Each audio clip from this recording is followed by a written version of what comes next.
Okay, welcome everyone in our today's session. I'm Rufaida Chaudhary, feeling very happy to have you guys here. So আজকে যেহেতু অনেক রাত হয়ে গিয়েছে তাই বেশি দেরি না করে আজকে আমরা আমাদের মেইন কার্যক্রমে চলে যাই। তো আজকে হচ্ছে আমরা মেইনলি আগেও পাবলিশ করেছিলাম আমাদের পেজে যে আজকে আমরা হচ্ছে এপি ডিবেটের উপর একটা সেশন নিব। সো আজকে আমাদের সেশন কন্ডাক্টর হিসেবে আছেন MD Khairul Alam Himalay, AGS South East debate club, office secretary Faridpur debate forum, executive member Bangladesh debate federation and former president Faridpur high school debate club. ভাইয়াকে অসম্ভব ধন্যবাদ আমাদের সঙ্গে যুক্ত হওয়ার জন্য। ভাইয়া, আমরা কি তাহলে আমাদের সেশনটা শুরু করতে পারি?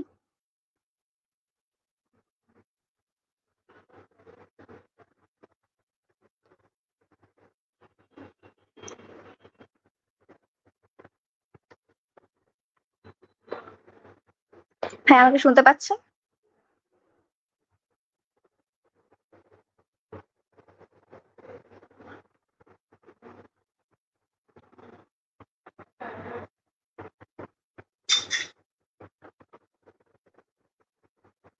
আমরা একটু সময় নিয়ে নিই, হয়তো ভাইয়ার একটু টেকনিক্যাল কিছু প্রবলেম হচ্ছে। ভাইয়া আমাদের সঙ্গে জয়েন করবে, আই হোপ।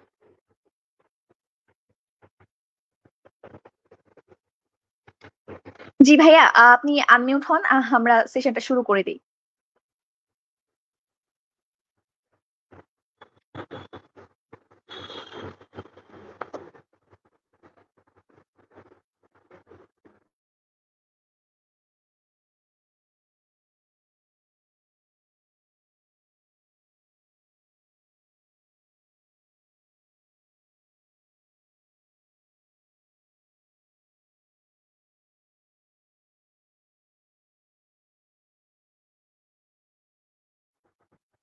মেলায় ভাইয়া, আপনি কি শুনতে পাচ্ছেন আমাকে?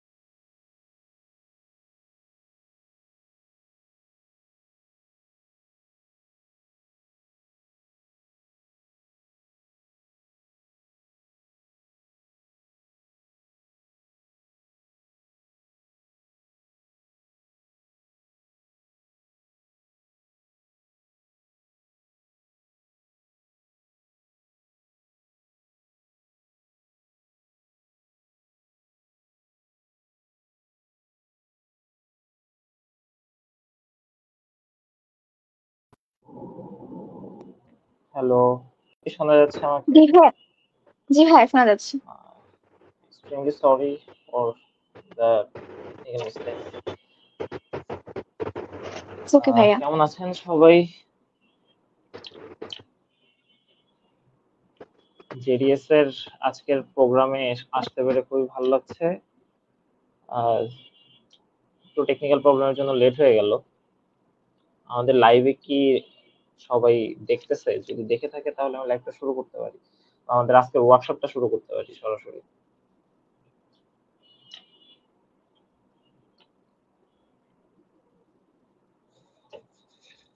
অডিয়েন্স কেউ আছেন কি এখন লাইভে?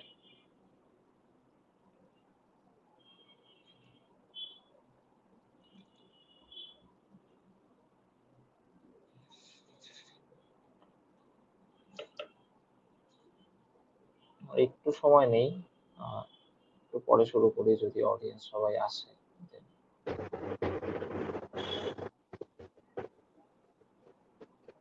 আমরা দেখতে পাচ্ছি আমাদের সঙ্গে টুম্পা কর্মকার আছে।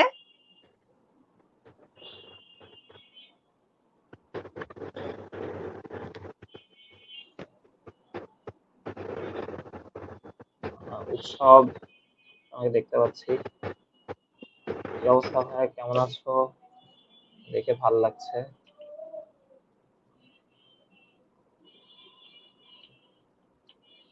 যে আমাদের অডিয়েন্স হয়তো বা কিছু অডিয়েন্স জয়েন করছে, তো আমরা আজকে সেশনটা শুরু করি। সবাই ধীরে সুস্থে জয়েন করুক এবং যেহেতু আমাদের লাইভটা থেকে যাবে পেজে, তো লাইভটা পরবর্তীতেও সবাই দেখতে পারবেন। তো আজকের সেশনটা আমরা শুরু করি।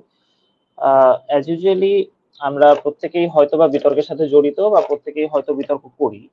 তো প্রত্যেকটা জিনিসেরই একটা ফরমেশন থাকে, একটা স্ট্রাকচার থাকে, একটা সেটআপ থাকে। যদি এই সেটআপটা আমরা মেনে চলি তাহলে জিনিসটা দেখতে একটা দৃষ্টিনন্দন হয়। যেটা শ্রবণের জিনিস সেটা দেখা যায় একটু শ্রুতিমধুর হয়। তো এই জিনিসটাকে কিভাবে আরেকটু বিতর্কের জায়গাটাকে আমরা কিভাবে আরেকটু দৃষ্টিনন্দন করতে পারি, কিভাবে আরেকটু শ্রুতিমধুর করতে পারি, বা আমাদের বিতর্কের জায়গাটাকে আমরা কিভাবে আরেকটু শৈল্পিক কায়দায় নিয়ে যেতে পারি, বিতর্কটা কতটা সুন্দর করা যায়, সেই নিয়ে মূলত আজকের সেশনটা। বা আমাদের বিতর্কের ভিতর অনেকগুলো ফরম্যাট আছে। আমরা জানি বাংলাদেশে অনেক ধরনের অনেক ফরম্যাটে বিতর্ক কম্পিটিশন গুলো হয়ে থাকে, আসলে ডিবেট কম্পিটিশন গুলো হয়ে থাকে। তো আমাদের জেডিএস এর একটা টুর্নামেন্ট সামনে আছে যেখানে আমরা এশিয়ান পার্লামেন্টারি ডিবেট করব। তো আজকে আমরা এশিয়ান পার্লামেন্টারি নিয়ে সেশনটা করব, যেখানে আমরা এশিয়ান পার্লামেন্টারি ডিবেটে কারা কারা থাকে, এশিয়ান পার্লামেন্টারি হাউসটা কিভাবে হয়, এবং এই হাউসে যারা যারা থাকেন, যারা যারা বক্তব্য দেন বা যারা বিতর্ক করেন আসলে তাদের দায়িত্বটা কি থাকে। তো এটাই আমরা আজকে বিতর্কে জানার চেষ্টা করবো, আজকের সেশনে আমরা জানার চেষ্টা করবো। ফর দ্য ফার্স্ট টাইম আমাদের যেই সংসদটা আমরা দেখি, বাংলাদেশের পার্সপেক্টিভ বলেন বা বাইরের পার্সপেক্টিভ বলেন, আমরা যেই সংসদটা দেখি সেই সংসদে আমরা কি দেখি, যে দুইটা দল থাকে, একটা সরকারি দল একটা বিরোধী দল, এবং হচ্ছে কি এই দুই দল মিলে একটা আইন পাস করে, অথবা যে কোনো দেশের উন্নয়ন, যে কোনো মেগা প্রজেক্ট, যে কোনো কিছু নিয়ে সংসদে একটা বিল পাস করা হয় বা আইন বা প্রস্তাব উত্থাপন করা হয়, এবং যে স্পিকার থাকে স্পিকারের কাছে আমরা দুই দল হচ্ছে গিয়ে দেখি যে এরা যুক্তিতর্কের মাধ্যমে তাদের আলোচনাগুলো উপস্থাপন করে, এবং স্পিকারের রায়ের মাধ্যমে একটা জিনিস আসলে একটা বিল পাস হয়, একটা আইন পাস হয়। তো ঠিক একই কায়দায় আমরা এই এশিয়ান পার্লামেন্টারি ডিবেটকে আমরা বলি হচ্ছে একটা ছায়া সংসদ বলি। তো এই ছায়া সংসদে গিয়ে আমরা কি করি, এই ছায়া সংসদ থেকে আমরা চেষ্টা করি পুরো সংসদের অবয়বে কিভাবে এই বিতর্কটাকে পরিচালনা করা যায়। আমরা দেখি যে আমাদের এই ছায়া সংসদেও ৩ ৬ জন বিতার্কিক থাকে, এক পাশে হচ্ছে গিয়ে বিরোধী দল, সরকারি দল, আরেক পাশে বিরোধী দল থাকে, এবং আমরা আমাদের বক্তব্যটাকে স্পিকারের কাছে উপস্থাপন করি বা আমাদের প্রস্তাবটা উত্থাপন করি আমরা স্পিকারের কাছে। তো এই হচ্ছে বেসিক্যালি আমরা দেখি যে ছায়া সংসদটা। এখন আমরা দেখি যে সরকারি যে দল থাকে, সরকারি দলের ফার্স্ট স্পিকার এবং বিরোধী দলের ফার্স্ট স্পিকার, এদের কাজটা আসলে কি থাকে। সর্বপ্রথম যে সরকারি দলের ফার্স্ট স্পিকার তাকে আমরা বলি হচ্ছে প্রধানমন্ত্রী বা প্রাইম মিনিস্টার। তো প্রাইম মিনিস্টারের দায়িত্ব হচ্ছে, আমরা প্রথমেই দেখতে পারি যে প্রাইম মিনিস্টার বক্তব্য দেওয়ার শুরুতেই তার হচ্ছে প্রস্তাবনা উত্থাপন করতে হয়, যে প্রস্তাবটা থাকে প্রস্তাবটা উত্থাপন করা তার একটা ম্যান্ডেটরি দায়িত্ব আমরা বলতে পারি। কারণ প্রধানমন্ত্রীর যে প্রস্তাবনা উত্থাপনের দায়িত্বটা এইটা সংসদের আর কারো নাই, এটা শুধুমাত্র কেবলমাত্র ফার্স্ট স্পিকার বা প্রাইম মিনিস্টার যে থাকে সেই হচ্ছে গিয়ে প্রস্তাব উত্থাপন করতে পারে, এবং এর পরবর্তীতে তার একটা ফর্মালিটিস অর্থাৎ ধন্যবাদ জ্ঞাপনের মাধ্যমে তার বক্তব্যটা সে শুরু করতে পারে, লাইক যে ধন্যবাদ মাননীয় স্পিকার আমাকে সুযোগ প্রদানের জন্য বা আমাকে ফ্লোর প্রদানের জন্য। এর পরবর্তীতে আমরা দেখতে পারি যে আধুনিক বিতর্কে বা বর্তমান এশিয়ান পার্লামেন্টারি ডিবেটে কনটেক্সট ব্যাখ্যা করাটা প্রধানমন্ত্রীর দ্বিতীয় কাজ হয়ে থাকে। অর্থাৎ বিতর্কের যে বিষয়টা থাকে, যে প্রস্তাবনাটা থাকে, ওই প্রস্তাবনার কনটেক্সটটা আসলে কি, কোন জায়গায় দাঁড়িয়ে সেই বিতর্কটা করছে, বা এই জায়গাটাকে এই কনটেক্সটটা আসলে তার ব্যাখ্যা করতে হয়। ধরেন বিতর্কের বিষয় যদি হয় যে চীন তাইওয়ান যে যুদ্ধ চলতেছে, ধরেন বিতর্কের বিষয়টা হচ্ছে গিয়ে আমরা আহ এই সংসদ বাংলাদেশ হিসেবে চীনকে সমর্থন করে, চীন তাইওয়ান যুদ্ধে চীনকে সমর্থন করে, অথবা চীন তাইওয়ান যুদ্ধে তাইওয়ানকে সমর্থন করে। তো অবভিয়াসলি এইখানে বাংলাদেশের পার্সপেক্টিভটা কি, কেন বাংলাদেশ আসলে তাইওয়ানকে সমর্থন করবে বা কেন বাংলাদেশ চীনকে সমর্থন করবে, এই যে যে বিষয়টা, এই কনটেক্সটটা বা বাংলাদেশের লাভটা আসলে কি হয়, বা বাংলাদেশের সাথে চীনের বা তাইওয়ানের যে কূটনৈতিক সম্পর্কটা, এই কূটনৈতিক সম্পর্কটা কেমন, এটা আসলে আমাদের বোঝাতে হয়। তাহলে আমরা দেখতে পারি যে আমাদের সর্বপ্রথম কনটেক্সট ব্যাখ্যা করতে হয়, এবং তার পরবর্তীতে এই ক্যারেক্টারাইজেশন করতে হয়। ক্যারেক্টারাইজেশনটা কেমন, লাইক আমরা আগের বিতর্কগুলোতে অর্থাৎ পুরাতন ধারার বিতর্ক বা পুরাতন ঘরানার বিতর্ক যদি বলি, তখন আমরা হচ্ছে আহ সংজ্ঞায়ন বলতাম, যেটাকে সংজ্ঞায়ন করতাম। বাট আধুনিক বিতর্কে আমরা এটা সংজ্ঞায়ন করি না, আমরা যেটা করি এটাকে ক্যারেক্টারাইজেশন বলে। বাট ক্যারেক্টারাইজেশন করার সিস্টেমটা খুবই সুন্দর, কাইন্ড অফ এটা অনেকটা কন্টেক্সচুয়ালের ভিতরে চলে আসে বা কন্টেক্সট ব্যাখ্যা করার ভিতরে চলে আসে। এর পরবর্তীতেও কিভাবে ক্যারেক্টারাইজেশন করবেন একটু সুন্দর করে যদি বলি, তাহলে দেখা যাচ্ছে আপনি যে যুদ্ধটা নিয়ে আলোচনা করতেছেন, লাইক আপনি আলোচনা করতেছেন আজকের বিতর্কে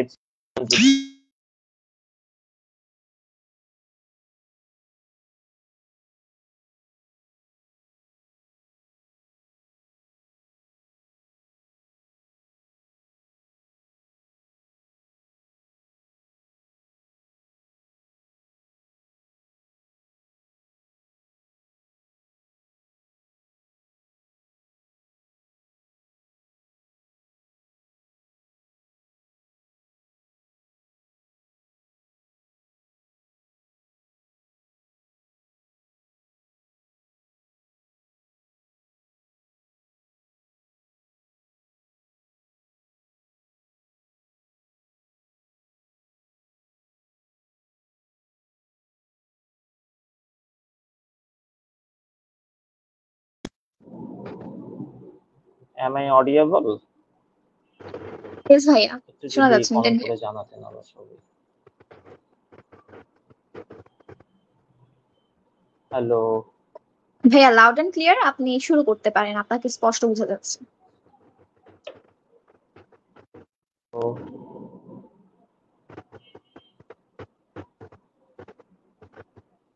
ভাইয়া শুনতে পাচ্ছেন? হ্যাঁ, আমি শুনতে পাচ্ছি। আমাকে কি শোনা যাচ্ছে? একটু কমেন্ট হ্যাঁ করবেন ভাইয়া, প্লিজ। লাউড এন্ড ক্লিয়ার, আপনাকে শোনা যাচ্ছে। ওকে ওকে। ফোন কল আসার কারণে আরেকটু প্রবলেম। হোয়াটএভার, আমরা যেখানে ছিলাম যে আমরা বলছিলাম কনটেক্সট ব্যাখ্যা করব এবং কনটেক্সট ব্যাখ্যা করার পরে আমরা হচ্ছে ক্যারেক্টারাইজেশনে যাব। ক্যারেক্টারাইজেশনটা কিভাবে করব আমরা এই আলোচনায় ছিলাম। ধরেন আপনার বিতর্কের বিষয় হচ্ছে যে এই সংসদ বাংলাদেশ হিসেবে চীন তাইওয়ান যুদ্ধে চীনকে সমর্থন করবে, বা এই সংসদ বাংলাদেশ হিসেবে চীন তাইওয়ান যুদ্ধে তাইওয়ানকে সমর্থন করবে। তো এই যুদ্ধটায় বাংলাদেশের উদ্দেশ্যটা কি বা বাংলাদেশের লাভটা কি আসলে? এই বাংলাদেশের প্রেক্ষাপটে যে আলোচনাটা আসলো বা এই যুদ্ধের আলোচনাটা যে আসলো, পৃথিবীতে তো আরো অনেকগুলা দেশ আছে, অনেকগুলা জায়গায় যুদ্ধ হচ্ছে, সেই যুদ্ধগুলো নিয়ে তো আসলে বাংলাদেশ আলোচনা হচ্ছে না বা বাংলাদেশ সেটা নিয়ে বিতর্ক হচ্ছে না। আপনার বিতর্কে যেহেতু এই টপিকটা দেওয়া হয়েছে, তার মানে এখানে কোনো না কোনো ভাবে বাংলাদেশ ইন্টারকানেক্টেড। এই সংসদ যেহেতু বলতেছে, সংসদেই বলতেছে যে এই সংসদ বাংলাদেশ হিসাবে, অর্থাৎ এখানে বাংলাদেশের একটা ইন্টারকানেকশন আছে। এই ইন্টারকানেকশনটার জায়গা থেকে আপনার বুঝাইতে হবে যে বাংলাদেশের এই যুদ্ধের সাথে কনটেক্সটটা কি বা বাংলাদেশের এই যুদ্ধের সাথে সম্পর্কটা কি। তো আপনি দেখাচ্ছেন যে বাংলাদেশের এখানে একটা ইকোনমিক্যাল বেনিফিট আছে। আপনি বলতে পারেন বাংলাদেশ এখানে তাইওয়ানকে সমর্থন দিচ্ছে কারা? তাইওয়ানকে সমর্থন দিচ্ছে আমেরিকা। অর্থাৎ এখানে একটা হচ্ছে আহ পরাশক্তি ধরে একটা ব্যাপার-স্যাপার আছে। বা আপনি যদি সাবকন্টিনেন্টের চিন্তা করেন বিরোধী দল থেকে, সাবকন্টিনেন্টের চিন্তা করলে আপনার সাবকন্টিনেন্টের যে দেশটা, সেই দেশটাকে আপনি সমর্থন করতেছেন। তো নানাভাবেই আপনি আসলে আপনার দলের জন্য সুইটেবল যে আলোচনাটা, সেই সুইটেবল আলোচনাটা আপনি করতেছেন। আচ্ছা, দেন এই বাংলাদেশের কনটেক্সটে বাংলাদেশ আসলে কি কিভাবে বেনিফিটেড হবে? আপনি একটু আগে ব্যাখ্যা করলেন যে আপনার যে কূটনৈতিক সম্পর্কটা, ওই কূটনৈতিক সম্পর্কের জায়গা থেকে আপনি কোন দেশকে সমর্থন করতেছেন যুদ্ধে, সেটা আপনি ব্যাখ্যা করলেন। ঠিক একইভাবে এই কূটনৈতিক সম্পর্কের বাইরে আপনার যে ইকোনমিক্যাল সেক্টর আছে বা আপনার দেশের যেই আন্ডার কনস্ট্রাকশন অনেকগুলো কাজ আছে, অনেকগুলো প্রজেক্ট আছে, মেগা প্রজেক্ট আছে, যেগুলো আসলে আপনি চীনের দ্বারা নিয়ন্ত্রণ করেন বা চীনের দ্বারা আপনি সম্পন্ন করেন। আপনি যদি এই যুদ্ধে তাইওয়ানকে সমর্থন করেন, তাহলে চীন কি আপনার এই মেগা প্রজেক্ট গুলো বাস্তবায়নে সহযোগিতা করবে কিনা, বা চীনের থেকে আমরা যে পরিমাণ ঋণটা নেই, এই ঋণ কি আদৌ পরবর্তীতে আর আমরা পাবো কিনা, বা অর্থাৎ চীনের সাথে বাংলাদেশের যে সুসম্পর্কটা, এই সুসম্পর্কটা থাকবে কি থাকবে না। অর্থাৎ এখানে একটা বিস্তর আলোচনা আসতে পারে, বা এর বাইরেও কি আলোচনা হইতে পারে, এর বাইরেও আলোচনা হইতে পারে আপনার প্রিভিয়াস রেকর্ড নিয়ে। অর্থাৎ এর আগে চীনের সাথে বা তাইওয়ানের সাথে আমাদের রিলেশনটা কেমন ছিল আসলে।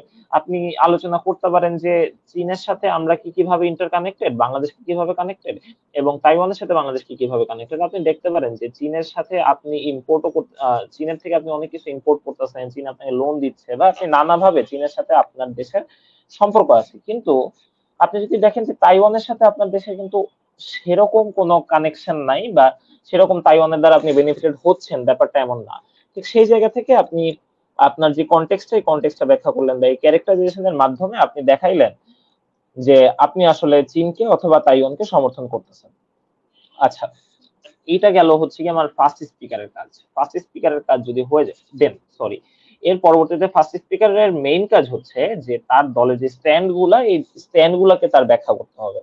তার দলীয় যে লজিক গুলা, এই লজিক গুলাকে তার দাঁড়া করাইতে হবে। এতক্ষণ কিন্তু তিনি কনটেক্সট ব্যাখ্যা এবং ক্যারেক্টারাইজেশনের ভিতরে ছিল, এবং এই কনটেক্সট ব্যাখ্যা এবং ক্যারেক্টারাইজেশনের মাধ্যমে সে কিন্তু তার দলীয় অবস্থান অলরেডি শক্ত করে ফেলছে। বাট এর বাইরে গিয়েও আপনি হচ্ছে আহ আপনার দলীয় যে স্ট্যান্ড আছে, আপনার যে পলিসি আছে, যদি পলিসি ডিবেট হয়ে থাকে তাহলে কিছু পলিসি থাকতে পারে। যদি ডিবেটটা অ্যাক্টর মোশন নিয়ে হয়ে থাকে, সেই ক্ষেত্রে আরো কিছু পলিসি বা বেশ কিছু বক্তব্যের জায়গা থাকতে পারে, বেশ কিছু লজিক থাকতে পারে, সেই লজিক গুলা বা বেশ কিছু ভিজুয়ালাইজেশন থাকতে পারে, সেই জায়গাগুলোকে উপস্থাপন করা। এবং অবভিয়াসলি এই ক্যারেক্টারাইজেশন দেওয়ার পরে আপনার স্বভাবতই সময় থাকে সর্বোচ্চ 5 মিনিট। তো 5 মিনিটের পরে সময় বেশিক্ষণ থাকে না।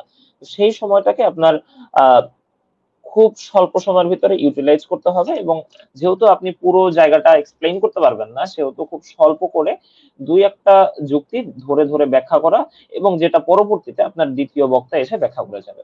এখন আসেন যে বিরোধী দলীয় যে নেতা, তিনি আসলে কি কাজ করবে। বিরোধী দলীয় নেতা এসে সর্বপ্রথম যেটা করবে সেটা হচ্ছে সে যে সংজ্ঞায়নটা করে গেছে, এই সংজ্ঞায়নকে বা যে ক্যারেক্টারাইজেশন সে করে গেছে, এটাকে সে মানতেও পারে, নাও মানতে পারে। না মানার ক্ষেত্রে কি করতে পারে? না মানার ক্ষেত্রে সেইটাকে একটা রিকনটেক্সট দ্বারা করাইতে পারে, তার রিকনসেপ্ট দ্বারা করাইতে পারে, ক্রিটিসাইজ করতে পারে, একটা সূক্ষ্ম করে ক্রিটিসাইজ যেটাকে বলে। আপনি বলতেছেন যে হ্যাঁ, তারা যেটা বলছে সব ঠিক আছে, কিন্তু তারা তো আসলে শুধুমাত্র বাংলাদেশের ইকোনমিক্যাল দিকটা নিয়ে চিন্তা করতেছে, কিন্তু শুধুমাত্র এখানে ইকোনমিক্যাল দিক নিয়ে চিন্তা করলে তো হবে না। আপনি দেখেন না যে আমেরিকাও তো আসলে এই যুদ্ধের সাথে কানেক্টেড। আপনি কি আমেরিকাকে ছাড়া চলতে পারবেন? আপনি তো অনেকভাবে আমেরিকার কাছেও দায়বদ্ধ, বা আমেরিকার সাথেও তো আপনার ইকোনমিক্যাল সেক্টরটা অনেক জায়গায় হচ্ছে গিয়ে ধরা। তো এই যে জায়গাটা, এই জায়গাটা আপনার তখন এক্সপ্লেইন করতে হয়। আচ্ছা, আসেন এরপরে হচ্ছে আপনার যে বিরোধী দলের জায়গা থেকে আপনার যেই দলের জায়গাটা, সেটাকে আপনার ব্যাখ্যা করতে হবে। বিরোধী দল হিসেবে আপনার যে দলের পলিসিটা বা যে দলের স্ট্যান্ড গুলা, সেই স্ট্যান্ড গুলাকে আপনার তখন দেখাইতে হয় যে হ্যাঁ মাউস স্পিকার, তারা বলে গেছে যে চীন তাইওয়ানের কাছে, চীন তাইওয়ানের যুদ্ধে বাংলাদেশ চীনকে সমর্থন করবে। কারণ কি? কারণ হচ্ছে ইকোনমিক্যাল সেক্টরে অনেক বেনিফিটেড হইতেছে, এশিয়া সাবকন্টিনেন্টের পরাশক্তিধর দেশ, বা এই আমরা চীনের সাথে অনেক দিক দিয়ে অনেক মাল্টিন্যাশনাল প্রজেক্ট বা অনেক মেগা প্রজেক্টের সাথে, মেগা প্রজেক্ট হচ্ছে চীনকে দ্বারা বাস্তবায়ন করাচ্ছি, সেহেতু হচ্ছে কি আমাদের চীনের সাথে সুসম্পর্কটা রাখা জরুরি। তো আপনি তখন এসে আপনার দলের জায়গা থেকে আপনি একটা স্ট্যান্ড দাঁড় করান, বা আপনি হচ্ছে গিয়ে আপনার যে লজিকটা থাকে, সে আপনার দলের যে লজিক গুলা থাকে সেই লজিক গুলা দিতে থাকেন যে দেখেন স্পিকার, তাইওয়ানকে আপনি যদি শুধু ফেলে দেন যে হ্যাঁ, আপনি যখন ইসরায়েল ফিলিস্তিনের যুদ্ধ হইতেছে তখন আপনি বলতেছেন যে হ্যাঁ, ফিলিস্তিনের সাথে অন্যায় করা হইতেছে, কিন্তু চীন তাইওয়ানের যুদ্ধ যখন হইতেছে তখন আপনি বলতেছেন না, তাইওয়ানের সাথে অন্যায় হইতেছে না, শুধুমাত্র কেবলমাত্র আপনার বেনিফিটের জন্য। তাহলে এটা কি আপনি একটা মৌলবাদী কাজ করে ফেলতেছেন, বা আপনার ভিতরে হিউম্যানিটেরিয়ানের যে ব্যাপারটা আছে এইটা আপনার ভিতরে থাকে না। তো বিরোধী দলের জায়গা থেকে এরকম আরো অনেকগুলা লজিক থাকতে পারে, সেই লজিক গুলা নিয়ে আসতে পারে এবং সেই লজিক গুলা স্ট্যাবলিশ করে দেওয়া এবং দেখানো যে আমার সরকার দল থেকে এই লজিকটা দিচ্ছে, এই লজিকটা হচ্ছে গিয়ে ভুল, বা এই লজিকটা সে বেটারমেন্ট দেখাইতে পারে নাই। তাহলে বেটার লজিক কোনটা? বেটার লজিক হচ্ছে গিয়ে আমি যেটাকে বলতেছি সেটা। আচ্ছা, এরপরে কি গেল? আচ্ছা, অনেকগুলো কমেন্ট আসছে, আমি একটু কমেন্ট গুলোকে দেখার চেষ্টা করি। পলিসি ডিবেটে কনটেক্সট কি পিএম এর ফেভারে বানাইতে পারবে? হ্যাঁ, পলিসি ডিবেট বলেন আর যে ডিবেটই বলেন, দেখেন পিএম এর ফেভারে পিএম, প্রত্যেককে, পিএম শুধু না, আপনি যদি এলোর কথা বলেন, পিএম আর এলো দুইজনই আসলে তার ক্যারেক্টারাইজেশনের সময় বা তার কনটেক্সট হচ্ছে কি তার ফেভারে সে এক্সপ্লেইন করবে, এটাই খুব স্বাভাবিক। কিন্তু আমাদের যেটা খেয়াল রাখতে হবে সেটা হচ্ছে ডিবেটকে আমরা কখনো ন্যারো করব না। আপনি যদি চিন্তা করেন আপনার ডিবেটটা হচ্ছে চীন এবং তাইওয়ানের যুদ্ধ নিয়ে, এখানে বাংলাদেশের স্ট্যান্ড কি হবে, আপনি যদি এটাকে শুধুমাত্র এই ইকোনমিক্যাল সেক্টরে নিয়ে যান, যে আমরা আজকের এই সংসদে শুধুমাত্র ইকোনমিক্যাল সেক্টর নিয়ে কথা বলবো, তাহলে তো সমস্যা। এই যে ডিবেটটাকে ন্যারো করা যাবে না, কনটেক্সটটা অবশ্যই পিএম হোক এবং এলও হোক, দুইজনের ফেভারে হচ্ছে এটাকে এক্সপ্লেইন করবে, বা দুইজনের ফেভারেই এটাকে ব্যাখ্যা করবে। আপনি যদি আপনার কনটেক্সটটাকে বিরোধী দলের ফেভারে ব্যাখ্যা করেন, তাহলে তো আপনার ডিবেটটা আপনি ওখানেই পিছুপা হয়ে যাবেন, বা এই কনটেক্সট এবং ক্যারেক্টারাইজেশনের ভিতরে যে এক্সপ্লেনেশন গুলো আপনি দিচ্ছেন, এইটার মাধ্যমে আপনার বিতর্কটা দেখা যাচ্ছে দাঁড়ায় যাচ্ছে। হ্যাঁ, আপনার যুক্তি অনেকটা এখান থেকেই ক্লিয়ার হয়ে যাচ্ছে যে আপনি এই কারণে, এইভাবে, এই সময় দাঁড়িয়ে, হ্যাঁ, আপনি 2025 সালে দাঁড়িয়ে আপনার যে চিন্তা, 2030 সালে দাঁড়িয়ে তো সেই চিন্তা হবে না। তাহলে আপনার কনটেক্সটাই লাইক এরকম হবে যে 2025 সালে দাঁড়িয়ে আমি বলতেছি আমার বাংলাদেশ হিসেবে আমি চীনকে সমর্থন করবো এই যুদ্ধে। তো পিএম যে থাকবে বা এলও যে থাকবে, প্রত্যেকেই আসলে কনটেক্সট তার ফেভারেই ব্যাখ্যা করবে। আচ্ছা, আমরা তাহলে পিএম এবং এলওর কি কাজ এটা ব্যাখ্যা করলাম। এরপরে আসি আমরা ডিপিএম এর কাজ নিয়ে। আচ্ছা, দেখেন পিএম হচ্ছে এট ফার্স্টে কনটেক্সট বুঝাইলো, ধন্যবাদ টন্যবাদ দিল, এরপরে তিনি এসে হচ্ছে ক্যারেক্টারাইজেশন করলো, ক্যারেক্টারাইজেশন করার পরে তিনি লজিক গেম খেলতে গেল একটু। কিন্তু এত কিছু করার পরে সে কিন্তু আসলে 5 মিনিটে তার পুরা বিতর্কটা সে র্যাপ আপ করতে পারে নাই। অর্থাৎ সে তার যতগুলো লজিক ছিল সেই লজিক গুলা বলে যেতে পারে নাই। সে লজিক যেগুলো ছিল এগুলো হচ্ছে গিয়ে ভালো মতো স্ট্যাবলিশও করে যেতে পারে না হাউজে।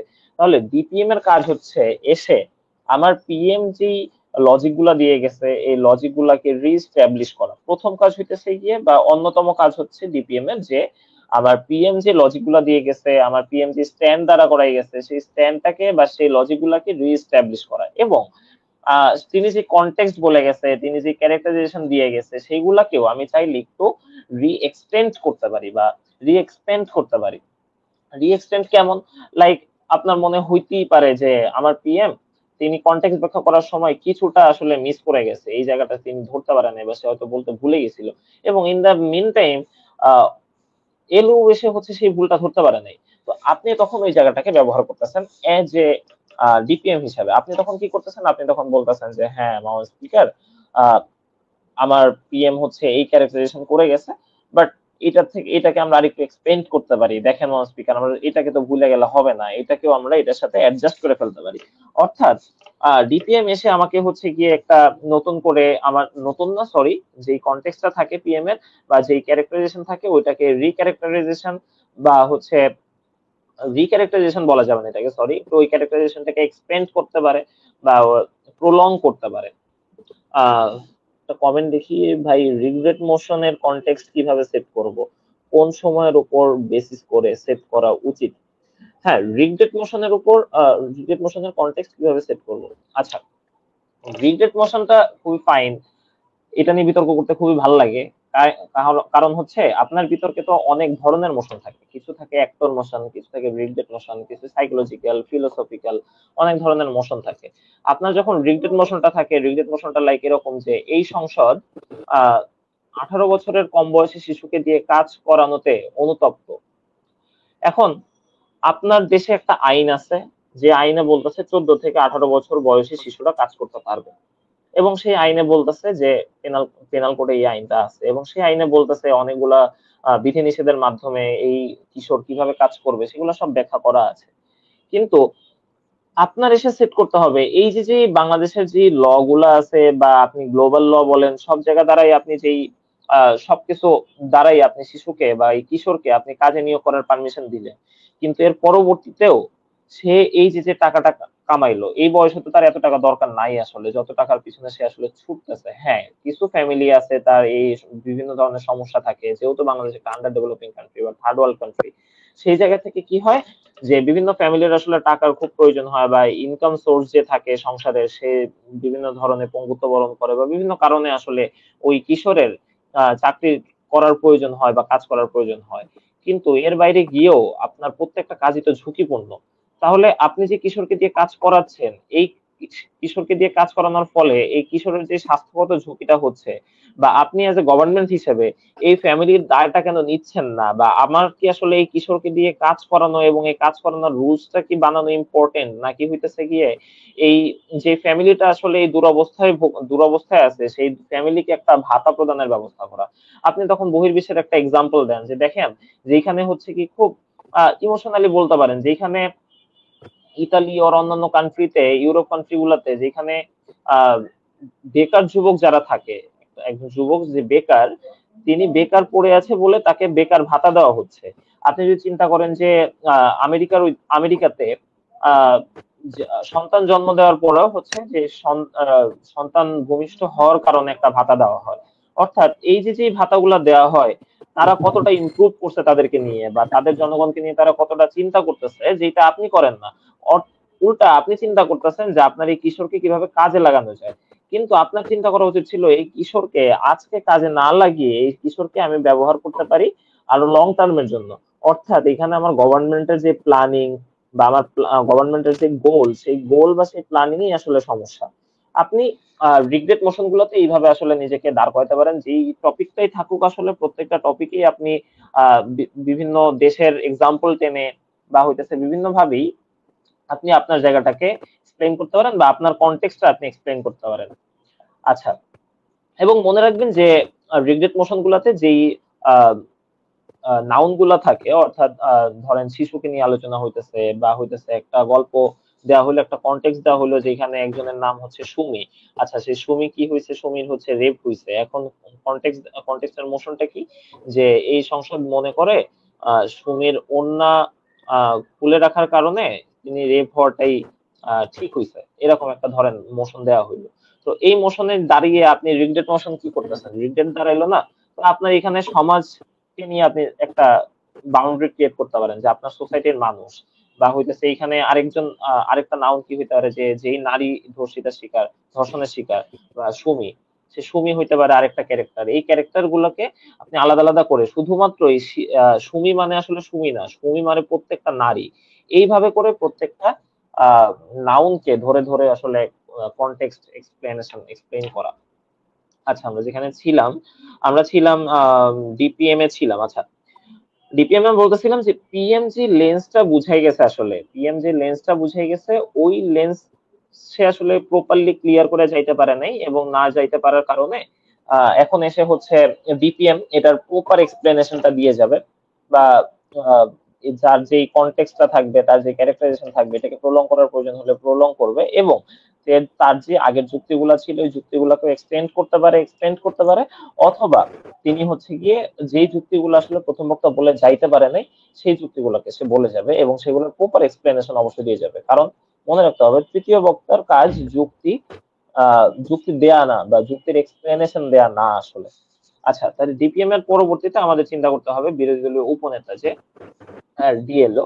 আচ্ছা, তাহলে ডিএলও এসে কি করবে? আচ্ছা, এখানে অনেকটা হইতেছে ডিপিএম এবং ডিএলওর কাজ অনেকটাই সেম, অনেকটা না পুরোপুরি সেম। এখানে তিনি হচ্ছে গিয়ে পিএম এবং ডিপিএম এর রিভার্টাল দেওয়ার একটা সুযোগ পায়, তিনি সেখানে রিভার্টাল দিবে, তার যে কনটেক্সট ছিল সেই কনটেক্সটের এগেইনস্টে গিয়ে রিকনটেক্সট যেটা হচ্ছে গিয়ে তার এলও দিয়ে গেছে, ওই রিকনটেক্সটকে যখন ডিপিএম এসে আবার হচ্ছে গিয়ে রিএস্টাবলিশ করতে যায়, তো তখন এখানে আরেকটা রিভার্টালের প্রয়োজন হয়, সেই রিভার্টালটা আসলে দিয়ে যাবে ডিএলও, এবং এর পাশাপাশি তার দলের যে স্ট্যান্ড, যে লজিক গুলা ছিল সেই লজিক গুলা তিনি ফুল এক্সপ্লেনেশন করে যাবে, তার দলের ফেভারে ফুল ব্যাখ্যাটা আসলে সে দিয়ে যাবে। আচ্ছা, এরপরে আমরা হুইপে চলে আসি। আচ্ছা, হুইপের কাজটা আসলে খুবই চমৎকার। আমরা যেটাকে বলি হুইপ হচ্ছে গিয়ে সামারি করবে। আচ্ছা, এখানে সামারি মানে আমরা যে ভুলটা বুঝি এজ এ বিতার্কিক হিসাবে, সেটা হইতেছে কি, আমরা সামারি বলতে আমার পিএম, আমার হচ্ছে গিয়ে second speaker, third speaker, second speaker এরা কি বলে গেছে সেইটার একটা ছোট ছোট লাইন নিয়ে আমরা দেখা যায় হুইপ হিসেবে সামারি করতেছি। না, এইটা আসলে সামারি না। সামারি বলতে যেটা বোঝায় সেটা আসলে আমার পিএম, আমার ডিপিএম তিনি ফুল ডিবেটে কি বোঝানোর চেষ্টা করছে ওইটাকে আপনি একটা ছোট লাইনে এনে, বা একটা ওরা যে বক্তব্যগুলো দিয়ে গেছে, আপনার বিরোধী দল যে বক্তব্যগুলো দিয়ে গেছে, ওগুলো রিভার্টালের মাধ্যমে আপনার দল কিভাবে জিতে যায়। হ্যাঁ, আপনার দুই দলের ভিতরে আসলে তফাৎটা কই ছিল আজকের বিতর্কে, আপনার দল কোথায় কোথায় আগায় গেছিল, আপনার দল কোন কোন লজিক গুলাকে স্ট্যাবলিশ করতে পারছে হাউজে, যেগুলো বিরোধী দল পারে নাই, বা বিরোধী দল যে লজিক গুলো স্ট্যাবলিশ করছে বলে ফিল করতেছে, বা তাদের যে বেস্ট কেস গুলা তারা চিন্তা করতেছে, সেই বেস্ট কেস গুলা যে আপনার ওয়ার্ল্ডের ওর্স্ট কেস, এই জিনিসটাকে আপনার এক্সপ্লেইন করে দেওয়া বা বুঝাই দেওয়া, এই জিনিসটা বা মাথায় রাখতে হবে যে তিনি আমরা হুইপ হিসাবে আমার দলটাই কেন জিতে, এইটাকে একটা ফুল এক্সপ্লেনেশন দেওয়া। আচ্ছা, এখানে আরেকটা জিনিস মাথায় রাখতে হবে যে থার্ড স্পিকার আর হুইপের কাজটা খুবই ইন্টারেস্টিং। কারণ হচ্ছে আমরা বলি যে হুইপকে অনেক অনেক সময় আমরা বলি বিচারকের থেকে কোনো অংশে কম না। লাইক এরকম যে ধরেন আমি রাস্তা দিয়ে হেঁটে যাচ্ছি, একটা বিতর্ক হচ্ছে এবং আমি দূর থেকে দাঁড়িয়ে সেই বিতর্কটা দেখছি। আচ্ছা, বিতর্কটা দেখলাম, আমার তো আসলে এই বিতর্কে জাজমেন্ট করা আসলে কোনো ঠিক অ্যান্ড ভুলের ভিতরে কিছু করে না, তাই না? তো সেইখানে আমার এই বিতর্কটা দেখে কি মনে হলো যে কারা জিততে পারে, সরকারি দল না বিরোধী দল? আচ্ছা, আমি চিন্তা করলাম সরকারি দল জিতে। তাহলে এই সরকারি দল কেন জিতে এটা তো আমি অবশ্যই জানি, বা আমার এই এক্সপ্লেনেশন আছে বলেই তো আমি বলতেছি যে হ্যাঁ সরকারি দল জিতে। এই যে এক্সপ্লেনেশন গুলো আপনি চিন্তা করে ফেললেন, এই এক্সপ্লেনেশন গুলাই কাইন্ড অফ আপনার হুইপ হিসেবে দিতে হবে।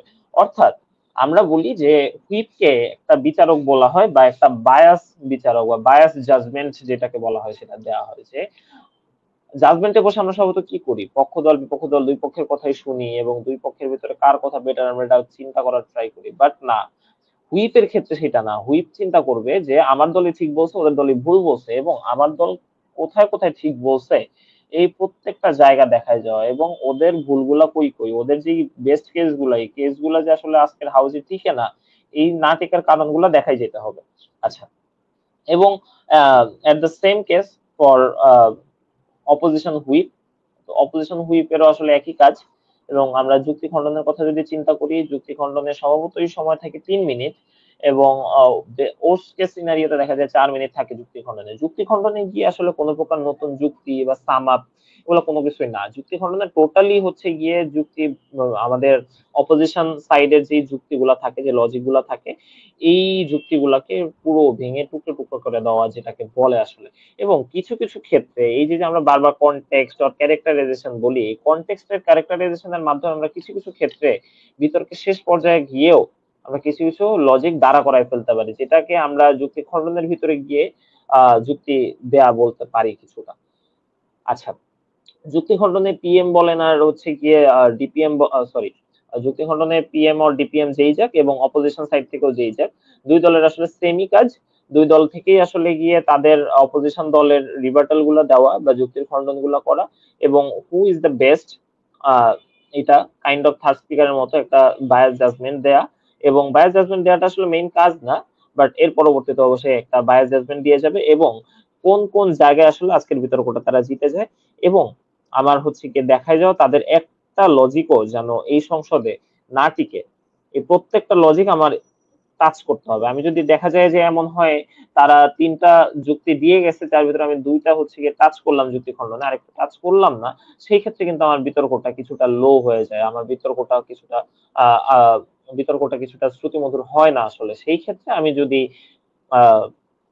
সেই ক্ষেত্রে আমি যদি যুক্তি খণ্ডনে আমার বিরোধী দলের যতগুলা লজিক থাকে প্রত্যেকটা লজিক টাচ করি এবং প্রত্যেকটা লজিকই রিবাটাল দেওয়ার ট্রাই করি, সেই ক্ষেত্রে আমার বিতর্কটা অনেক বেশি আগায় যায়। এবং একটা কথা মনে রাখবেন যে পৃথিবীতে এমন কোনো যুক্তি নাই যে যুক্তির আসলে কোনো মানে যে যুক্তি খণ্ডন করা যায় না বা যে যুক্তির রিবাটাল নাই।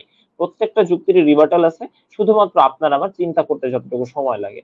সো আমরা যত বেশি আসলে বিতর্ক টপিক গুলো সম্পর্কে বা আমাদের সাম্প্রতিক সময়ে ঘটে যাওয়া যত ইস্যু আছে, এই ইস্যুগুলো সম্পর্কে আমরা যত বেশি ধারণা অর্জন করব, যত বেশি নলেজ গ্যাদার করতে পারবো, তত বেশি আসলে আমরা রিভার্টাল গুলার সাথে সাথে আমরা মানে কুইক রিসিভ যেটাকে বলে কুইকলি রেসপন্স করতে পারবো। বাট আপনি যখন হচ্ছে কি আপনার নলেজে ঘাটতি থাকবে, আপনি বিভিন্ন কন্টেক্সট সম্পর্কে জানবেন না, আপনার দেশের বিভিন্ন সাম্প্রতিক ইস্যু সম্পর্কে জানবেন না, এবং সেটা নিয়ে যখন আপনার বিতর্ক হবে, লাইক আপনার বিতর্কের টপিক হচ্ছে খেলাধুলা নিয়ে, আইসিসি আর কোন একটা ইভেন্ট নিয়ে একটা খেলা হলো বা ফিফার কোন একটা ইভেন্ট নিয়ে আপনার বিতর্কটা হলো, সেই ক্ষেত্রে আপনি ফিফা নিয়ে জানেনই না as a women or as a man, আপনি আইসিসি নিয়ে জানেনই না, ঠিক মতো পড়াশোনা নাই আপনার, তো তখন আসলে আপনি ওরা অনেক যুক্তি দিলেও অনেক কঠিন কঠিন যুক্তি ওরা দিয়ে যাবে, যেটা আসলে আপনি বুঝতেই পারবেন না যে এই যুক্তিটা আসলে ভ্যালু কতটুকু ক্রিয়েট করতেছে।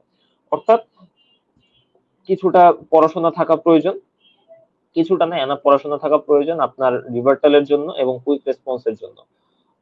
সো বেসিকলি এই তো সংসদীয় বিতর্কটা। কারো কোনো কোশ্চেন থাকলে করতে পারেন, বাকি কোশ্চেন গুলা একটু দেখি।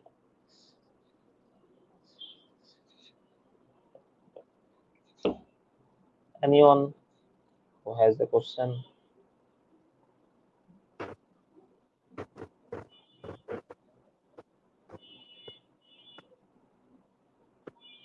কারো যদি কোনো কোশ্চেন থাকে ভাইয়ার কাছে করতে পারেন, কমেন্টে জানিয়ে দিলে ভাইয়া চান্স দিয়ে দিব।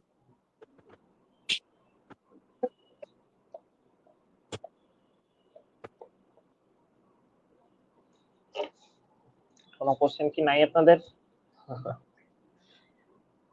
আসলে আজকের যে সেশনটা আমি নেওয়ার চেষ্টা করলাম এটা একদমই বেসিক সেশন, অর্থাৎ যারা আমরা বিতর্ক করি তারা হয়তোবা প্রত্যেকেই জানি, কিন্তু আমরা আসলে না চাইলেও হয়তোবা এই বিতর্কের বিষয়গুলোকে আমরা অ্যাপ্লাই করতে পারি না, বা এই যে জিনিসগুলো আমরা সবাই জানা সত্ত্বেও অ্যাপ্লাই করতে পারি না। আচ্ছা, একটা কমেন্ট দেখি, প্রেপ টাইমকে এফেক্টিভ করে কিভাবে 5 মিনিটের একটা ভালো স্পিচ দ্বারা করাবো। আচ্ছা আচ্ছা, আধুনিক বিতর্কে দেখা যায় প্রেপ টাইমটা খুবই কম থাকে, মাত্র 15-20 মিনিট সময়ের ভিতরে আমাদের পুরো বিতর্কটা রেডি করতে হয়। অনেক সময় অনেক বিতর্কে সেটাও থাকে না। এই ক্ষেত্রে যে আমি ফর দ্য লাস্ট টাইম যেটা বলতেছিলাম যে আপনার অনেক বেশি নলেজ থাকা প্রয়োজন।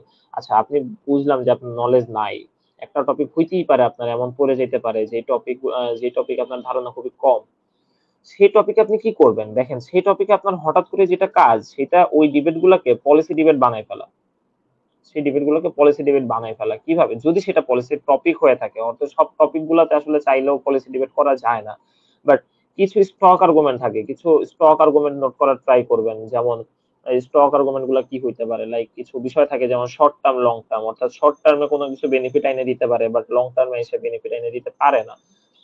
আপনার হইতে পারে ফিজিবিলিটি আছে কি নাই, এগুলা কিছু আছে স্টক আর্গুমেন্ট। ঠিক আছে, কোনো বিতর্কেই আপনি দেখতেছেন যে আমি একেবারেই নলেজ নেই, সেই ক্ষেত্রে এই স্টক আর্গুমেন্ট গুলোকে দিয়ে আপনি হচ্ছে আপনার বিতর্কটাকে কিভাবে দাঁড়া করাইতে পারেন সেটার একটা ক্ষুদ্র চেষ্টা করা।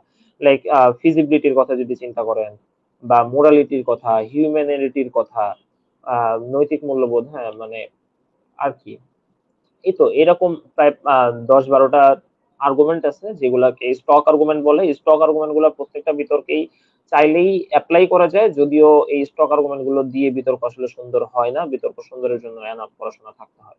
এবং সেই ক্ষেত্রে আমরা অনেকেই দেখি আমরা চ্যাট জিপিটি বা হইতেছে গিয়ে গুগল এগুলা ব্যবহার করি, এই গুগল ব্যবহার করে বা চ্যাটজিপিটি ব্যবহার করে কিছু ইনফরমেশন যদি কালেক্ট করতে পারেন, সেই ইনফরমেশনটা আপনার বিতর্কের মাত্রাটাকে আরো সুন্দর করে তোলে, আপনার বিতর্কটাকে আরো সুন্দর করে তোলে। কিন্তু আপনি যদি প্রেপ টাইমে শুধুমাত্র আপনার পলিসি নিয়ে কাজ করেন বা শুধুমাত্র আপনার লজিক গুলা নিয়ে কাজ করেন, সেই ক্ষেত্রে কিন্তু বিতর্কটা সুন্দর হয় না। সুতরাং আমাদের ফার্স্টলি প্রেপ টাইমটা ইউটিলাইজ করার জন্য পড়াশোনা বেশি থাকা প্রয়োজন, নিয়মিত পেপার পড়া প্রয়োজন, এবং এর বাইরে হচ্ছে সাম্প্রতিক যত বিষয় থাকে কন্টেম্পোরারি সব বিষয়গুলো হচ্ছে কি আমাদের একটা ধারণা রাখা প্রয়োজন। তাহলে প্রেপ টাইমটাকে ইউজ করা পসিবল বলে মনে করতেছি। আচ্ছা, আরেকটা কমেন্ট হচ্ছে পলিসি কিভাবে ব্রেক করলে ভালো হবে। আচ্ছা, পলিসি ব্রেক এটা আসলে কোনো মানে বিগ ইস্যু না যে পলিসি কিভাবে ব্রেক করলে ভালো হবে। দেখেন, পলিসি ডিবেট গুলা খুবই আমি বলি যে খুব লেম কিছু ডিবেট হয়, লাইক এই সংসদ আহ বিশ্বাস করে আহ দেশের ডাস্টবিন নিয়ন্ত্রণ না করতে পারার কারণ হচ্ছে জনসচেতনতার অভাব। এখন এইটার বিরোধী দল হিসেবে আপনি কিছু পলিসি দাঁড়া করাবেন। পলিসি রিভার্টাল হচ্ছে কি আপনার প্রত্যেকটা পলিসিরই দেখবেন আপনার এই বিরোধী দলে গিয়েও এরকম ৮-১০টা পলিসি থাকে। আপনার জায়গা থেকে আপনি এই পলিসিগুলোকে দাঁড়া করাবেন এবং অপোজিশন সাইডে যে পলিসিগুলো আছে এই পলিসিগুলোকে আপনি দেখাবেন যে দেখেন এই পলিসিটার ফিজিবিলিটি কতটুকু আছে কতটুকু নাই। যেমন আপনি কোন একটা জনসচেতনতার জন্য আপনি বলতেছেন যে হ্যাঁ আমরা সেমিনার নিব, সেমিনার নিলে হইতেছে গিয়ে এই জিনিসটা ঠিক হয়ে যাবে। হ্যাঁ, বাংলাদেশে এরকম হাজার হাজার সেমিনার হইতেছে, কিন্তু এই সেমিনার নিয়ে কি আমরা আদৌ আমাদের জনগণকে সচেতন করতে পারতেছি না। তাহলে এই যে যেই কোনটার ফিজিবিলিটি কতটুকু এক্সিস্ট করতেছে এবং এইটাকে আসলে ইনফরমেশন দিয়ে এক্সপ্লেইন করা, লাইক আপনি জনসচেতনার কথা বললাম, আপনি বলতেছেন দুর্নীতির কথা, আপনি যে কোনো প্রশাসনের যে কোনো কিছু আসলেই তো আমরা বিতর্ক করি, একটা পলিসি নিয়ে আসি যে দুর্নীতির কারণে এটা হচ্ছে বাধা হয়ে দাঁড়াইতেছে, বা এই যে যত বিষয় থাকে প্রত্যেকটাকে ইনফরমেশন দিয়ে আসলে ব্যাখ্যা করা। এগুলার গদ বাঁধা বক্তব্য তো অনেকে দেয়া যায় যে দুর্নীতি করলে উন্নয়ন হয় না, দুর্নীতি করলে কোনোভাবে উন্নয়ন করা সম্ভব না, কালো টাকা সাদা হয়ে যাইতেছে, বা দেশ থেকে টাকা পাচার হয়ে যাইতেছে, এই জিনিসগুলোর কারণে দেশের সামগ্রিক উন্নয়ন করতে পারতেছি না। কিন্তু এই কথাগুলো বললে আসলে ডিবেটে ইম্প্যাক্ট ফেলে না। যখন পলিসি ডিবেট গুলোতে আপনি যত বেশি ইনফরমেশন দিবেন তত বেশি আসলে পলিসি ডিবেটটা ইম্প্যাক্টফুল হয়। অর্থাৎ এই ইনফরমেশন দেওয়ার মাধ্যমে আপনার পলিসি ডিবেটটা দাঁড়াচ্ছে এবং রিভার্টাল হিসাবেও আপনার হচ্ছে আপনি চিন্তা করতেছেন আপনার দলের ফেভারে ইনফরমেশন গুলা, এবং রিভার্টাল হিসাবে আপনার অপোজিশন সাইডে আপনার সাইড থেকে হচ্ছে গিয়ে ইনফরমেশন গুলা কিভাবে ইন্টারকানেক্ট করা যায় সেভাবে আসলে আপনি রিভার্টালটা দিতে পারেন। আচ্ছা, আরেকটা কমেন্ট হচ্ছে রিভার্ট ভালো করব কিভাবে। রিভার্ট ভালো করার ফার্স্ট থিং হচ্ছে গিয়ে নলেজ গ্যাদার করা, বেশি বেশি নলেজ গ্যাদার করা। কারণ নলেজ না থাকলে আপনি চাইলেও পারবেন না রিভার্টাল দিতে, কুইক রেসপন্স আপনি করতে পারবেন না। এবং আপনি খেয়াল রাখবেন আপনি যত বেশি বই পড়বেন, অনেক বেশি বই পড়তে হবে, যত বেশি বই পড়বেন তত বেশি রিভার্টাল সেন্সটা আপনার বাড়বে। রিভার্টাল সেন্সটা কেন বললাম যে বই পড়লে বাড়বে, আপনি যখন বেশি বেশি বই পড়বেন দেখবেন সবসময় না রিভার্টাল আসলে লজিক বা রিভার্টাল সবসময় আসলে ইনফরমেশন এগুলোর মাধ্যমে যে সবসময় রিভার্টালটা দাঁড়ায় তা না। কিছু কিছু বলা হয় যে আহ কিছু জিনিস শ্রুতি মধুর করে, লাইক আপনি যখন বই পড়বেন তখন বই থেকে কিছু উক্তি আসবে যেগুলো আপনার খুব মনে ধরে যাবে, সেই উক্তিগুলো আপনি আপনার বিতর্কে যুক্তি খণ্ডন ইউজ করতে পারেন এবং ইউজ করে সেটার একটা এক্সপ্লেনেশন যখন দিবেন তখনই গিয়ে দেখা যাবে যে আপনার রিভার্টালটা সুন্দর হয়ে দাঁড়াইছে। বা পলিসি ডিবেটের কথা তো বললামই, যত বেশি ইনফরমেশন আপনি দিতে পারবেন, বাট দেখা যাচ্ছে এমন কোন বিষয়ে লজিক দিয়ে যাচ্ছে সরকারি দল যে সম্পর্কে আপনি জানেনই না। লাইক কোডিং নিয়ে কোন একটা ডিবেট হইতেছে যে চ্যাট জিপিটি বা এআই কিভাবে ফাংশন করে বা এটার আসলে ফিউচার কি, এগুলা নিয়ে কাজ চলতেছে এবং সেইখানে আপনি হচ্ছে গিয়ে বলতেছেন আহ এবং সেইখানে গিয়ে আপনি বলতেছেন যে কিভাবে আহ এটা হচ্ছে কাজ করে, তাহলে কিন্তু হবে না। তো এই আর কি রিবাটের বিষয়টা। আর আর কোনো আর কোনো কমেন্ট কি আছে, আর কোনো কোশ্চেন? প্রেজেন্টেশন ভালো হলে কি এক্সট্রা নাম্বার পাবে? আচ্ছা, প্রেজেন্টেশনের বিষয়টা দেখেন, আধুনিক বিতর্কে প্রেজেন্টেশনটা খুব বেশি একটা ম্যাটার করে না। প্রেজেন্টেশন অবভিয়াসলি ম্যাটার করে, বাট খুব বেশি একটা ম্যাটার করে না। আপনি যত বেশি লজিক আপনার হাউস এস্টাবলিশ করতে পারবেন আপনার ডিবেটটা তত বেশি সুন্দর হবে। আপনি খুব ভালো প্রেজেন্টেশন দিলেন, আপনি এসে সংসদীয় বিতর্কে আপনি এসে শুরু করলেন যে আহ, একটা কবিতা দিয়ে শুরু করলেন আপনার গল্প বা আপনার ডিবেটটা একটা কবিতা দিয়ে শুরু করলেন, শুরু করার পরবর্তীতে আপনি কি করলেন, আপনি কোনো লজিক দ্বারা করাতে পারলেন না, আপনি আপনার হাউজে কোনো আর্গুমেন্ট এস্টাবলিশ করতে পারলেন না, বা আপনি আপনার কনটেক্সট ব্যাখ্যা করলেন না, ক্যারেক্টারাইজেশন করলেন না, তাহলে আপনার ডিবেটটা কিন্তু হবে না, বা আপনার জেতার কোনো চান্সেস আসলে থাকবে না। তো এই জায়গাটায় দাঁড়িয়ে আপনি কিভাবে আপনার জায়গাটাকে ইউটিলাইজ করবেন সেটা আসলে আপনার এই ডিসিশনে দাঁড়ায়। তো প্রেজেন্টেশন বিগ ফ্যাক্টর না, বাট প্রেজেন্টেশন সুন্দর না হলে এই আর্গুমেন্টেশন গুলা বা এক্সাম্পল গুলা এগুলা আসলে তখন মানে শুনতে ভালো দেখায় না। বা আপনি একটা ভালো আর্গুমেন্ট দিচ্ছেন, তখন আপনি বলতেছেন মানে আ ই উ এগুলা করতে করতে আপনি বলতেছেন, তো তখন আমার এটা শোনার প্রতি দেখা যাবে খুব একটা আগ্রহ কাজ করতেছে না। তো আপনি যত সুন্দর করে বলবেন, জাজ যে থাকে বা বিচারক যে থাকে তার আসলে শুনতে শোনার প্রতি একটা আগ্রহ কাজ করে। এবং যার যদি আপনার কথা নাই শোনে, তাহলে আপনার কথা বলার আসলে কোনো মানে হয় না। সুতরাং প্রেজেন্টেশন মানে একদম ১০০-তে ১০০ এটা করার প্রয়োজন নাই, বা এটা খুব একটা ম্যাটার করে না। কিন্তু এটলিস্ট সেটা মানে কি বলে ১০০-তে ৬০ পাওয়ার মতো একটা প্রেজেন্টেশন আপনার থাকতে হবে। আচ্ছা, কোন বিষয়ে সবচেয়ে বেশি এফোর্ট দিতে হবে? কোন বিষয়ে সবচেয়ে বেশি এফোর্ট দিতে হবে বলতে আমি বুঝি নাই আপনার কোশ্চেনটা, মানে প্রেজেন্টেশনের ক্ষেত্রে না কিসের ক্ষেত্রে? ভাই, হাইপোথেটিক্যাল মোশনে কিভাবে আর্গুমেন্ট এস্টাবলিশ করব? আচ্ছা, হাইপোথেটিক্যাল মোশন যেটা, দেখেন বিতর্কের তো অনেক ধরনের মোশন থাকে। এই মোশন গুলাতে আপনি মানে আপনার জায়গাগুলো চিন্তা করতে হবে যে কোন মোশনের ডিমান্ড কি, কোন মোশনের কনটেক্সটটা কি। প্রত্যেকটা মোশনের কনটেক্সট গুলো যখন আপনি ব্যাখ্যা করবেন না, তখন দেখবেন যে আপনার বিতর্কটা অনেকটা দাঁড়াই গেছে। আর সেটা কনটেক্সচুয়াল মোশন ডিবেট হোক বা অন্য যে কোনো কিছু হোক। তো আমার মনে হয় যে হাইপোথেটিক্যাল যেই ডিবেট গুলা বা যেই প্রস্তাবগুলা, সেই প্রস্তাবে আসলে ক্যারেক্টারাইজেশনটা অনেক বেশি ইম্পর্টেন্ট। ওই বিতর্কগুলোতে ক্যারেক্টারাইজেশন বেশি বেশি করলে বা খুব ভালো করে করলে বা কনটেক্সটটা খুব ভালো করে এক্সপ্লেইন করলে, সেই ক্ষেত্রে ডিবেটটা অনেক ভালো হয়। রিপ্লাই স্পিচে ওয়ার্ল্ড কম্পারিজন করা যায়। হ্যাঁ, রিপ্লাই স্পিচে ওয়ার্ল্ড কম্পারিজন, হ্যাঁ, ওয়ার্ল্ড কম্পারিজন করা যায়। বাট এটা আসলে মেইনলি হুইপের কাজ। তো হুইপ থেকে ওয়ার্ল্ড কম্পারিজনটা আসলে বেশি ভালো হয়। রিপ্লাই স্পিচে বললে এটা যে বলা যাবে না বিষয়টা এমন না, বাট বলা যায় এই আর কি। আর এটা খুব একটা ভ্যালু অ্যাড করে না। আচ্ছা, আর কোনো কোশ্চেন আছে কি আপনাদের?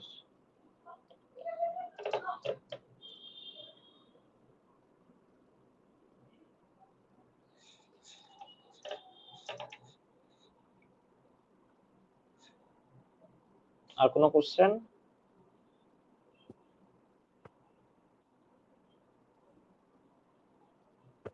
কোনো কোয়েশ্চেন থাকলে আপনারা করতে পারেন, ভাইয়া আনসার দিয়ে দিবে।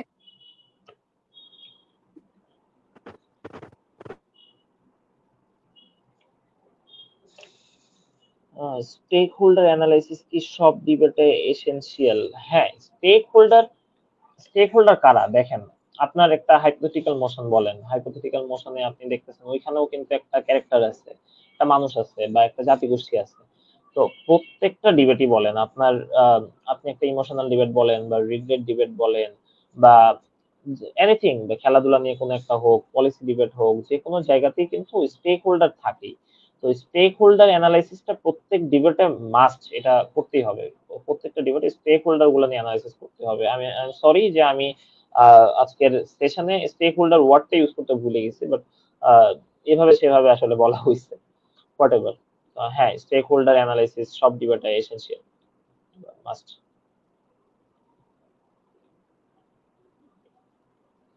ওভারঅল আজকে আপনাদের সাথে সেশনটা নিয়ে ভালো লাগলো, বেশ ভালো রেসপন্স পাওয়া গেছে কুইক টাইমের ভিতরে। Thanks to JDS for inviting me. And আর কারো কোনো thank you very question much নাই ভাইয়া। হয়তো? হ্যাঁ, কারো কোনো কোয়েশ্চেন থাকলে আপনারা করতে পারেন। তাছাড়া ভাইয়াকে অনেক ধন্যবাদ, ভাইয়া একদম এপি বিষয়গুলো খুব সুন্দরভাবে বুঝিয়ে দিয়েছেন, একদম ছোট থেকে বড় সকল বিষয় একদম ধরে ধরে বুঝিয়েছেন। তার জন্য thank you very much. Welcome, welcome. আচ্ছা, আরেকটা কোশ্চেন আসছে, কোশ্চেনটার অ্যান্সার দিয়ে শেষ করি লেকচার। আচ্ছা, parameter metric flag posting urgency and other some important keyword explain করে দেন।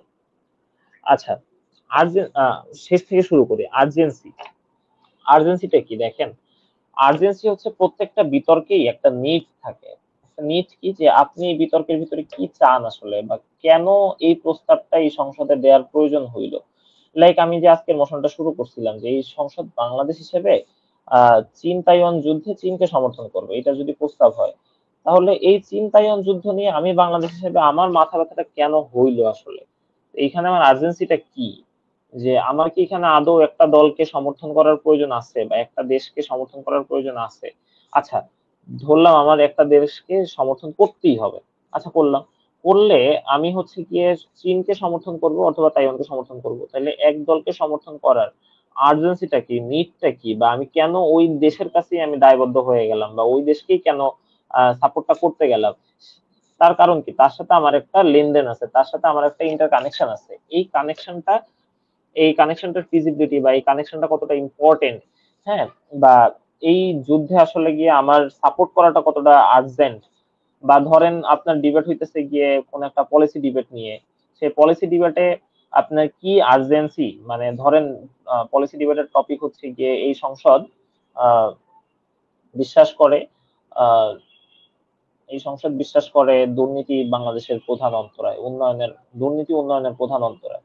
তো এইটা যদি টপিক হয়ে থাকে তাহলে আপনার কি করতে হবে, যে আপনার আর্জেন্সি হইতেছে গিয়ে যে আপনার দেশের উন্নয়ন করাটা। হ্যাঁ, এখানে আপনি কি চান, যে আপনার দেশের উন্নয়ন করতে, তো এখানে দুর্নীতি অন্তরায় হয়ে দাঁড়াইতেছে।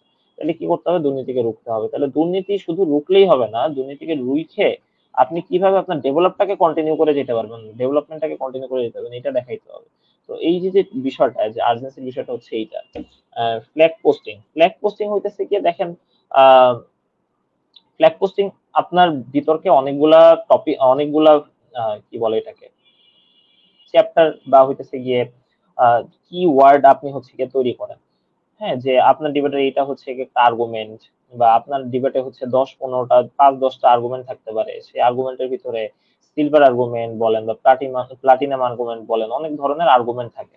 তো এই আর্গুমেন্টটাকে আপনি কোনটার আসলে কতটুকু ভ্যালু ক্রিয়েট করতেছেন সেটাকে কিছুটা ফ্ল্যাগ পোস্টিং বলা যাইতে পারে। And metric and parameter.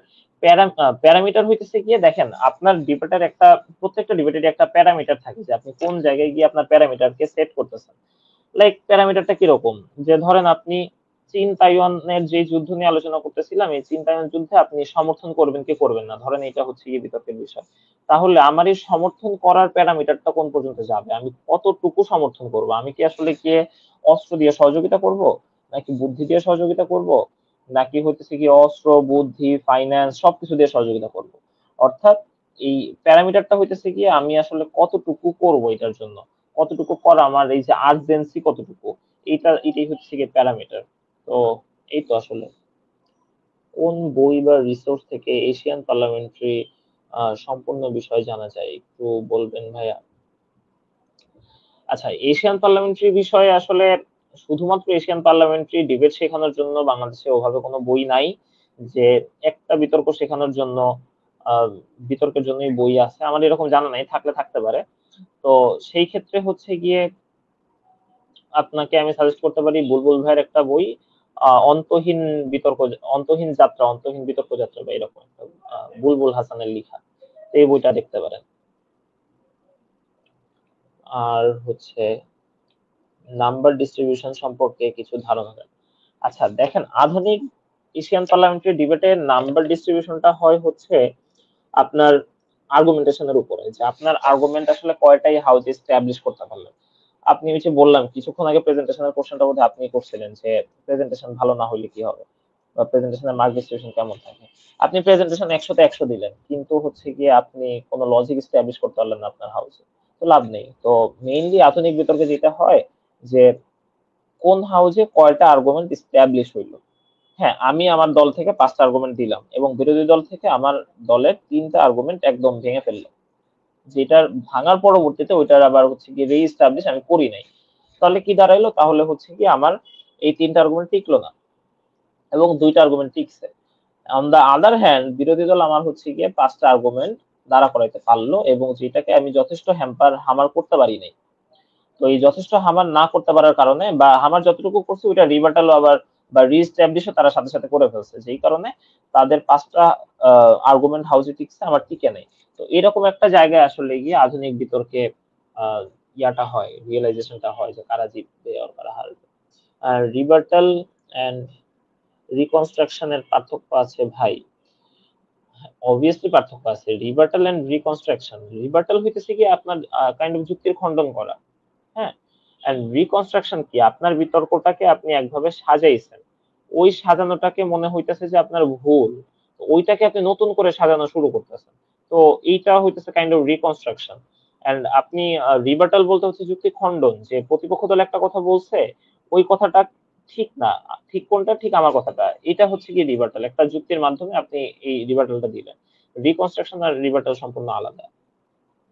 POI, পিও, পিপি এগুলা জন্য নাম্বার নেগেটিভ যাওয়ার পসিবিলিটি থাকলে তা কতটুকু? হ্যাঁ, অবভিয়াসলি এগুলোর জন্য নাম্বার নেগেটিভ যায় বিষয়টা এমন না, বিষয়টা হচ্ছে গিয়ে পয়েন্ট অফ ইনফরমেশনটা কেমন হচ্ছে। ধরেন আমি একটা ইনফরমেশন দিলাম যেটা আসলে আপনি একটা ইয়া দিয়ে গেলেন, ধরেন আপনি একটা এক্সপ্লেনেশন দিয়ে গেলেন বা একটা ইনফরমেশন দিয়ে গেলেন, তো আমি পিওআই যে জিজ্ঞাসা করলাম যে আপনি যে পিওআইটা দিলেন বা যে ইনফরমেশনটা দিলেন, সেই ইনফরমেশনটা আসলে সূত্র কই থেকে পাইলেন এই ইনফরমেশন, তো এইটা তো আসলে কোনো ভ্যালু ক্রিয়েট করে না। এটা ডিপেন্ড করে যে যে পিওআইটা দেওয়া হইতেছে বা যেই পয়েন্ট অফ অর্ডারটা দেওয়া হইতেছে বা প্রিভিলেজটা দেওয়া হইতেছে সেটা কতটুকু ভ্যালুয়েবল। সেটা যদি ভ্যালুয়েবল হয় তাহলে দেখা যায় একটা পয়েন্ট অফ অর্ডারের জন্য আপনার বিতর্কটা হেরে যাচ্ছে, একটা পয়েন্ট অফ ইনফরমেশনের অ্যান্সার দিতে না পারার কারণে আপনার বিতর্কটা হেরে যাচ্ছেন, এবং এমনও হইতে পারে যে 5টা পয়েন্ট অফ অর্ডার খেয়েও আপনি বিতর্কটা জিতে যেতেছেন। ডিপেন্ড করে আসলে কেমন পয়েন্ট অফ অর্ডার বা পয়েন্ট অফ প্রিভিলেজ, এটার ভ্যালু কেমন ক্রিয়েট করতেছে। প্রশ্ন ছিল সেটা হলো কিভাবে একটি শক্তিশালী কেস লাইন তৈরি করা যায়। শক্তিশালী কেস লাইন তৈরি করার জন্য আমরা ওই সবসময় যেটা বলি যে এ আর ইএল একটা কেস বলি আমরা, একটা কেস স্টাডিজ বলতে পারেন, যে এতে আমরা বলি অ্যাসারশন, রিতে আর এ হচ্ছে রিজনিং, ইতে এক্সাম্পলস, এন্ড এল বা এস এখানে link up or stakeholders বলা হয়। তো এই তাহলে এই এআরইএল এর মাধ্যমে কি দাঁড়াইলো, আপনি অ্যাসারশন মানে হইতেছে কি ব্যাখ্যা করা, আপনি যে টপিকটা নিয়ে আলোচনা করতেছেন বা আপনি যে কেসটা যে আর্গুমেন্ট নিয়ে আলোচনা করতেছেন সেই আর্গুমেন্টের একটা প্রপার ব্যাখ্যা দেওয়া, এবং আরে বলতেছে রিজনিং দেওয়া, যে আপনি কেন এটা বলতেছেন, এই লজিকটাই কেন দিলেন, বা হইতেছে গিয়ে আপনি দলের সাপোর্ট নিতেছেন কেন নিতেছেন, এটার একটা এই কারণ দর্শানো আর কি, কারণ দর্শানো। এরপরে এক্সাম্পল দেখানোর মাধ্যমে আপনি বিভিন্ন ইনফরমেশন, এক্সাম্পলস মানে এমন না যে বলতেছেন এই যে আম গাছের পাতা সবুজ, জাম গাছের পাতা এরকম এইভাবে করে না, আসলে এক্সাম্পলস মিনস আপনার এখানে বুঝাইতে হবে যে আপনি একটা ইনফরমেশন দিলেন যে চট্টগ্রাম জেলায় এই কাহিনী ঘটছে, মাগুরা জেলায় এই কাহিনী ঘটছে, তার মানে এই জায়গায় এই কাহিনীটা ঘটতে পারে। তো এরকম করে একটা এক্সাম্পল দেয় আর কি। এর পরবর্তীতে এল বা এস লিঙ্ক আপ, এই যে আপনি এর আগে 3টা বা 4টা পয়েন্ট বললাম সেটার একটা লিঙ্ক আপ করে দেওয়া, অথবা স্টেক হোল্ডার্স গুলা নিয়ে আলোচনা করা, যে আপনি যে বিতর্কটা করতেছেন বা যে আর্গুমেন্টটা দিতেছেন এই আর্গুমেন্টের স্টেক হোল্ডার কারা, বা যে এই বিতর্কের স্টেক হোল্ডার কারা, এই বিতর্কের দ্বারা বা এই দলের পক্ষ নেওয়ার দ্বারা আপনি কার কার বেনিফিশিয়ারি হয়ে আসতেছেন, হ্যাঁ, বা আপনি যে লজিকটা দিতেছেন এই লজিকটা আসলে কার কার বেনিফিশিয়ারি হয়ে আসতেছে এই বিতর্ক।